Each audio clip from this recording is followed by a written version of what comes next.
شيلة مهداة من أخو العروس عبد الله بن فهد إلى أخته نورة. هذه النسخة للاستماع فقط. جميع الحقوق والنشر والتوزيع محفوظة. استوديو ملكة الخليل لكل جديد وحصري. القصايد ودها تكسب رضاها، لأجلها نكتب طوارق الجزالي، لأجلها نكتب طوارق الجزالي. هذه الليلة ما لا يذكر سواها، زفت أخت نور عيني راس مالي. القصايد ودها تكسب رضاها، لأجلها نكتب طوارق جزالي. يا ما شاء الله هذه النسخة للاستماع فقط. جميع الحقوق والنشر والتوزيع محفوظة. استوديو ملكة الخليل لكل جديد وحصري. للاستماع فقط.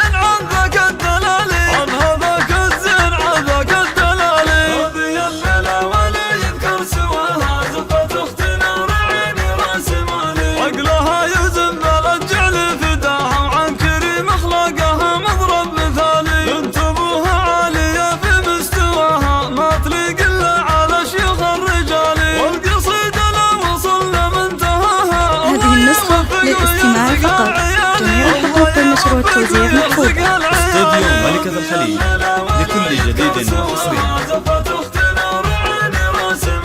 القصايد ودها تكسب رضاها، لأجلها نكتب طوارق جزالي. يا ما شاء الله يا ما شاء الله يا حلاها، كاملة نورة ولله الكمالي. وش اسولف عن حلاها عن غلاها، عن هذاك الزين عن ذاك الدلالي، عن هذاك الزين عن ذاك الدلالي. هذه النسخة للاستماع فقط.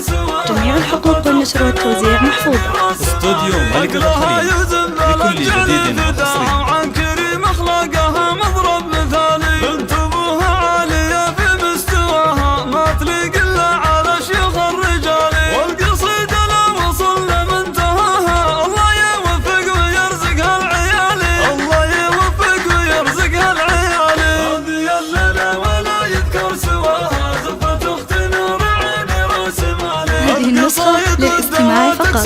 جميع الحقوق والنشر والتوزيع محفوظة. استوديو ملكة الخليل لكل جديد وحصري. كاملة نورة ولله الكمالي. وش اسولف عن حلاها عن غلاها، عن هذاك الزين عن ذاك الدلالي، عن هذاك الزين عن ذاك الدلالي. هذه الليلة ولا يذكر سواها، زفت اخت نور عيني راس مالي. عقلها يزن بلجع لفداها، وعن كريم اخلاقها مضرب مثالي، بنت ابوها عالية في مستواها، ما تليق الا على شيوخ الرجالي. والقصيدة لا وصل. هذه النسخة للاستماع فقط. جميع الحقوق والنشر والتوزيع محفوظة. لطلب الزكاة الرجاء الاتصال على الرقم 050 60 20 197.